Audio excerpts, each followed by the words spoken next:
Hi friends, welcome to my channel. నేనైతే ఈరోజు ఒక మంచి పూరీ కర్రీ మీకు చేయడానికి అయితే మీ ముందుకు వచ్చేసానండి. ఇప్పుడైతే ప్రాసెస్ చూసేద్దాం. స్టవ్ వెలిగించుకొని ఒక ప్యాన్ పెట్టుకోవాలి. ప్యాన్ అయితే హీట్ అయిపోవాలండి. ప్యాన్ వేడెక్కింది కదా, ఇప్పుడైతే మనం ఆయిల్ వేసేసుకోవాలి. ఆయిల్ కూడా మంచిగా హీట్ అవ్వాలండి. మీకు తగినంత ఆయిల్ వేసేసుకోండి. ఇప్పుడైతే ఆయిల్ హీట్ అయిందండి. ఇప్పుడు దీంట్లో మనం కట్ చేసి పెట్టుకున్న ఉల్లిగడ్డ అయితే వేసేసుకోవాలి. ఉల్లిగడ్డ అయితే మంచిగా వేగిపోవాలి. కొంచెం గోల్డెన్ బ్రౌన్ కలర్లోకి వచ్చేంత వరకు అయితే వేయించుకోండి. ఇప్పుడైతే దీంట్లో కొంచెం అంతా కరివేపాకు వేసుకోవాలండి. కరివేపాకు చిటపటమనాలి, కొంచెం వేగాలి కదా. పచ్చిమిర్చి పేస్ట్ వేస్తున్నానండి. ఎందుకు పేస్ట్ వేసుకున్నాను అంటే పిల్లలు పచ్చిమిర్చీలు వస్తే పక్కన పెట్టేస్తారు కదండి తినకుండా. అందుకోసమని ఇలా పేస్ట్ చేసి పెట్టుకుంటే వేసేసుకుంటే బాగుంటుంది కదా. అందుకోసం అనేసి నేను పేస్ట్ చేసి వేసాను. మీకు ఎలా అనుకూలంగా ఉంటే మీరు అలా వేసేసుకోండి. మిర్చి పేస్ట్ పచ్చివాసన పోయేంత వరకు కొంచెం వేయించుకోండి. ఈ నేను చేసేటట్టుగా ఒకసారి ట్రై చేసి చూడండి, చాలా బాగుంటుంది టేస్ట్. దీంట్లోనే కొంచెం అల్లం వెల్లుల్లి పేస్ట్ ఇది కూడా మంచిగా వేసుకోవాలండి. అంతా కలిసేటట్టుగా మిక్స్ చేసుకొని ఇది కూడా కొంచెం పచ్చివాసన పోయేంత వరకు వేపుకోవాలి. ఇంట్లోనే కొంచెం అంతా పసుపు కూడా పచ్చివాసన పోయేంత వరకు కొంచెం ఇట్లా ఫ్రై అవ్వాలండి. ఇంట్లోనే సన్నగా తరుక్కున్న ఒక టమాటా అండి. టమాటా కూడా దీంట్లోనే ఫ్రై అయిపోవాలి. ఇప్పుడు మనం దీంట్లోనే ముందుగా ఉడకపెట్టి పెట్టుకున్న ఆలు వేసుకోవాలండి. కలుపుకోవాలి అంతా. చూస్తున్నారు కదా, నేనైతే ముందే ఉడకపెట్టుకున్నానండి.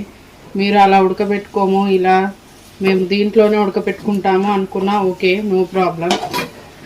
ఇది ఇంకా హాఫే ఉడకబెట్టుకున్నానండి. మొత్తం ఏమీ ఉడకబెట్టుకోవాలి 100%. నేను ఓన్లీ 75% అట్లా ఉడకబెట్టుకున్నాను. ఇది ఇంకా దీంట్లోనే కొంచెం సేపు మగ్గుతుంది. కొంచెం దీంట్లో ఇప్పుడైతే కొంచెం సాల్ట్ వేసుకుందామండి. ఇప్పుడైతే దీనంతా కలిపేసుకోవాలి. సాల్ట్ వేసుకున్నాం కదా, చూస్తున్నారు కదా, మొత్తం కలిసేటట్టుగా కలుపుకోండి. మొత్తం అంతా ఫ్రై అయిపోయేటట్టుగా కలిపేసుకోండి. ఇది కొంచెం ఉడకాలి. ఇట్లా కలుపుకొని కొంచెం స్టవ్ సిమ్లో పెట్టేసుకొని కొంచెం సేపు మూత పెట్టుకోవాలండి. ఇప్పుడు ఏదైతే ఉడికింది కదండి, ఇప్పుడు దీంట్లో కొన్ని వాటర్ పోసుకోవాలి. అంటే ఇంత గట్టిగా తినలేరు కదా, అందుకని కొన్ని వాటర్ పోసుకొని కొంచెం ఒకసారి ఇలా కలిపేసుకోవాలి.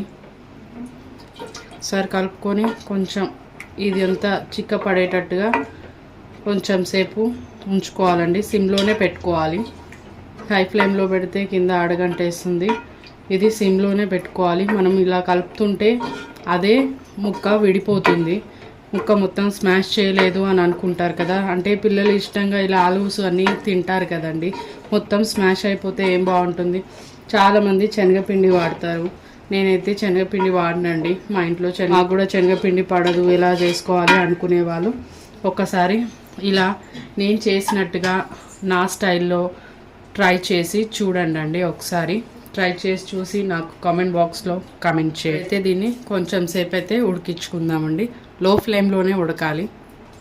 చూస్తున్నారు కదండి, ఇప్పుడైతే మసిలిపోతుంది కదా. దీంట్లో కొంచెం ధనియా పౌడర్ వేసుకోవాలి. మంచిగా కలిపేసుకోండి. మీ దగ్గర కొత్తిమీర ఉంటే వేసుకోండి.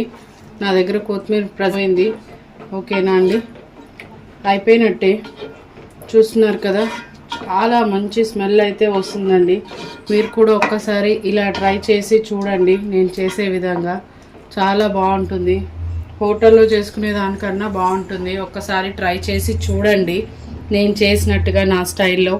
Thanks for watching.